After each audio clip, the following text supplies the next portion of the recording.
Ну все, ребята, прошел я границу, 1,5 часа, снимать нечего, потому что темно, стою на каком-то пустыре, готовить сейчас буду себе роллтон. В общем, заряжаю навигатор на место, куда мне надо, и 150 километров еду. Все, увидимся завтра. Ребята, я как белорус от этой движухи, короче, на дорогах нахожусь в аграрном шоке, потому что написано знаки 70, ебошит 120, да пизды вообще всем. Люди ездят там, эти велосипеды, ебошит как только могут, аж соляра успевает из трубы вылетать, вообще жесть просто. Но дороги хорошие, очень информативная, куча знаков таких вот всяких. Ну и навигатор еще, слава богу, хороший попался. Вот, так что нормально. Вот едешь, ребята, в чужой стране и думаешь, не дай бог что-то случится. Там, не дай бог, колесо или еще что-то.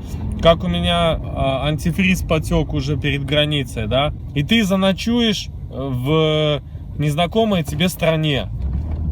Вот, и едешь и постоянно напрягаешься этим. Притом, там, где лес, я уже 2 косуль увидел. Короче, волки какие-то бегают. Я не знаю, короче, немножко от города отъезжаешь, все, начинаются косули. Только красные глаза такие бегают. Поэтому, все-таки, я принял решение успокоиться, очень спокойно ехать, не гнать и довериться судьбе, как она распорядится. Поэтому, ребята, держим путь на Берлин, как говорится. Въехал в город Ломжа. Интересный город такой, там красивый футбольный стадион. Сейчас там занимаются ребята. Ну, такой интересный. Интересные домики в таком швейцарском стиле стояли из горы на горе. Ну, короче, даже ночью видно, что это интересный город такой. Ну, едем дальше. А мы едем в Островеньку. Ну что, котик, как дела? Что ты смотришь на меня так? А?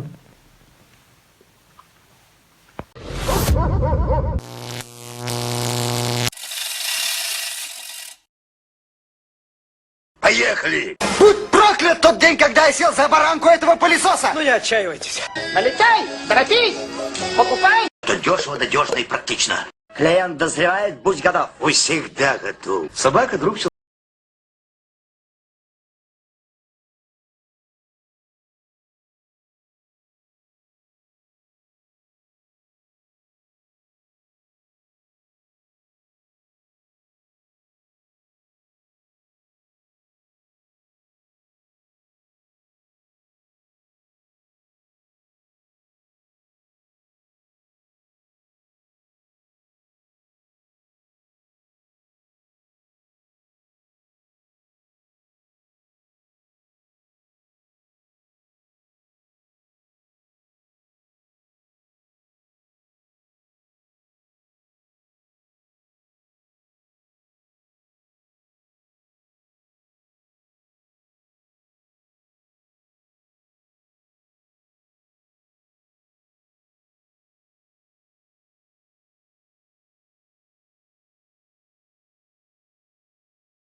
Пруд, 2 пруда. Это личная территория, люди тут живут. Можно, наверное, купаться, плот какой-то. Тут такие типа дачи, это прямо в городе. Обалдеть, типа такое поместье старое. Вот я сюда заехал.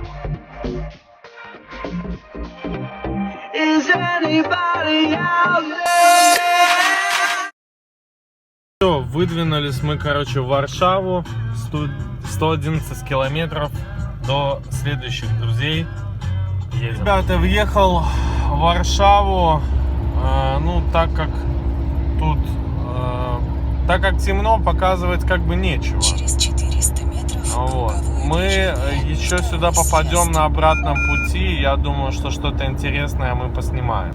А пока круговое движение, второй съезд, ёпта. Как же? Как дела? Как дела? Пойва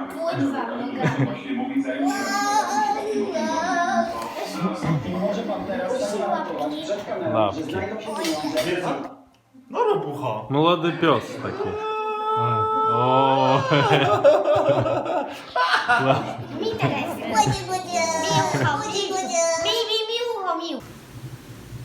Ну все, ребята, я ложусь, и вы ложитесь спать.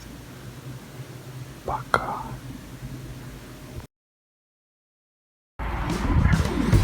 Доброе утро, ребята. Ну все, в общем, пока пригревается моя машина, я вам хочу сказать, что великолепные люди живут в Польше, потому что мы хорошо отдохнули, я хорошо выспался, выпил кавы, и сейчас моя задача — это 800 километров до Вены.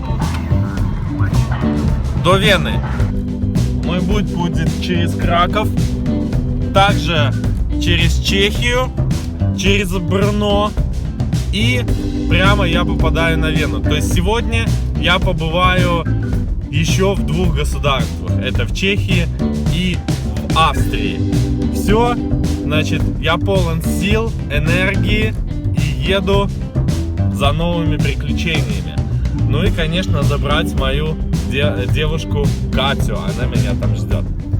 То, вот Варшава с утра, но это пригород Варшавы, откуда я выезжаю, пробок нету. Сейчас поедем, мне навигатор показывает, через мост. Интересно, надеюсь, через центр попробую проехать, а если нет, ну, ничего страшного, на обратном пути я все равно туда попаду. 80 километров в час, нормально, в городе. Тут такой мост огражденный. Вот мы проезжаем через Вислу, но я ничего не вижу. Пока что ничего не видно. Меня все обгоняют, хотя я еду 80, даже почти 90, ну а тут все едут 800. Смотрите, вот так выглядят разгрузочные парковки, где люди, к примеру, с пригородов приезжают, оставляют машину, сами садятся на метро и едут на работу. Это нормальная практика, и поэтому даже в среду в столице Варшавы достаточно небольшие пробки для большого города, я хотел бы заметить. Это достаточно приятно, потому что в европейских странах, не как в советских, все несутся в город, а там люди живут в пригороде. А в пригороде, вот, кстати, Ксенс, идет Ксенс в платье. Завод Рено проезжаем в Польше, и тут таких дофигища, всего, что хочешь.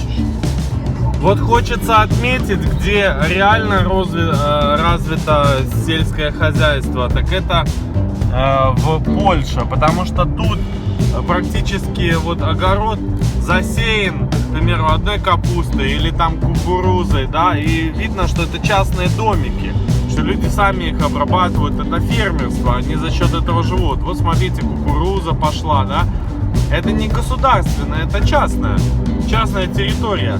И люди продают ее магазинам, продают всем, кому не лень. Вот, и тут развито частное фермерское хозяйство, потому что созданы, возможно, условия, при которых его вести выгодно. Вот. Мне кажется, что у нас не так. А тут все, вот тракторочки маленькие, вот там машины прямо на обочине продаются там вместе. То есть все по-простому, для людей не надо никаких там проблем, нет никаких. Потому что есть частная собственность. Это приятно. Приятно, конечно. И также там светофоры, к примеру, работают от солнечных батарей. Ну, в общем, интересно так ехать, смотреть вообще, как, что происходит. Очень много автомобильных центров, но это мы уже за городом едем. Вот, но тем не менее, буквально каждые 100 метров ты можешь покушать где-то. Каждые 100 метров. А про газ природный, ну, то есть пропан, бутан, чтобы свою машину заправить, я даже не говорю, потому что такое чувство, что любой человек может у себя на огороде поставить газ и заправлять автомобили за деньги. То есть в действительности едешь, там на любом огороде стоит пропан-бутан и продается, то есть газ автомобильный. Короче, прикольно так получилось, когда мы общались с родственниками, вот, у которых я был. Первым, что они спросили, а как там у вас в Беларуси? Вот, и показатель того, как действительно, то есть в Беларуси, они спросили, есть ли у вас там Burger King, Starbucks, Kentucky Fried Chicken, там, да, вот показатель действительно в том, если в стране большие, как бы, ресторанные игроки, да, то есть если их нету, значит понятно, что страна как бы не особо развита, чтобы туда вошли какие-то серьезные компании. Вот. Поэтому они правильно все спросили. Я сказал, что KFC и Burger King только в этом году у нас вошли. До этого не было. Друзья, я еду по направлению Познань. И значит, смотрите, какой красивый. Там дом милосердности, наверное.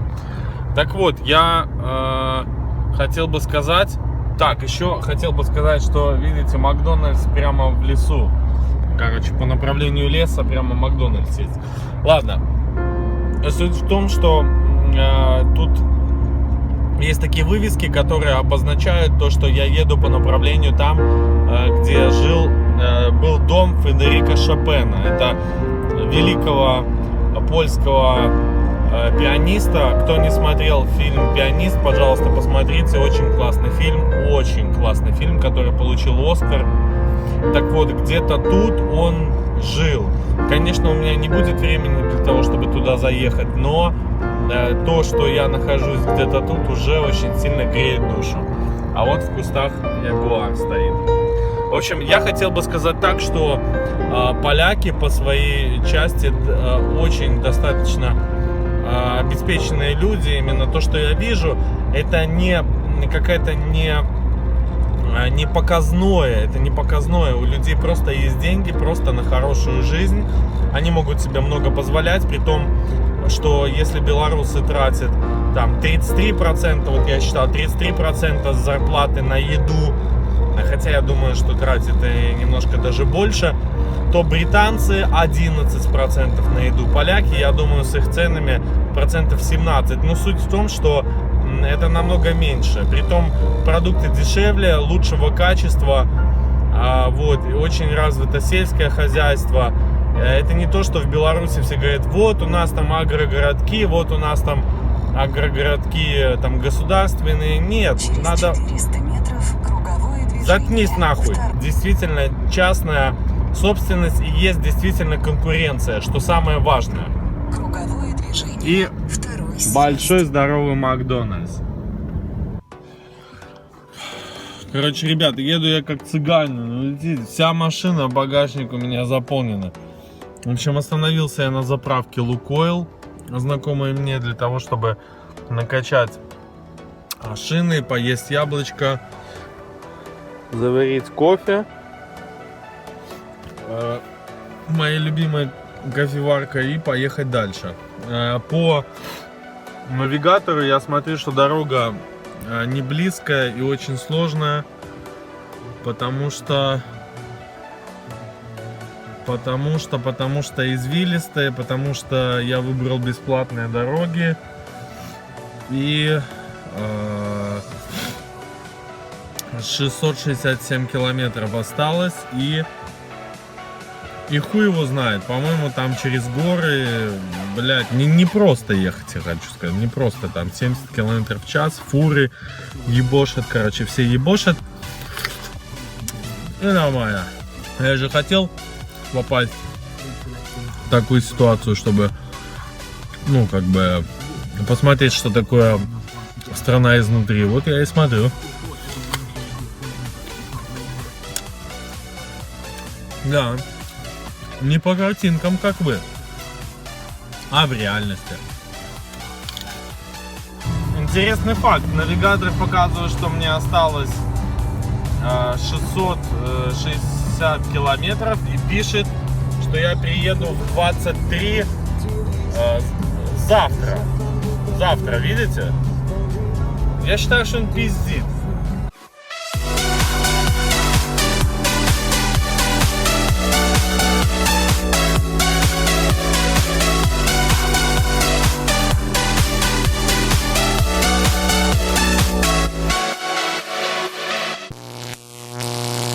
Вон, смотрите, все занято. Я не знаю, куда тут Катя влезет, конечно. Вот, все занято. Самое что интересное, мне тетка дала алоэ. Это единственное живое существо, которое со мной проедет через 5 государств. Так что я буду, если мне скучно, беседовать с алоэ. Чего больше не остается.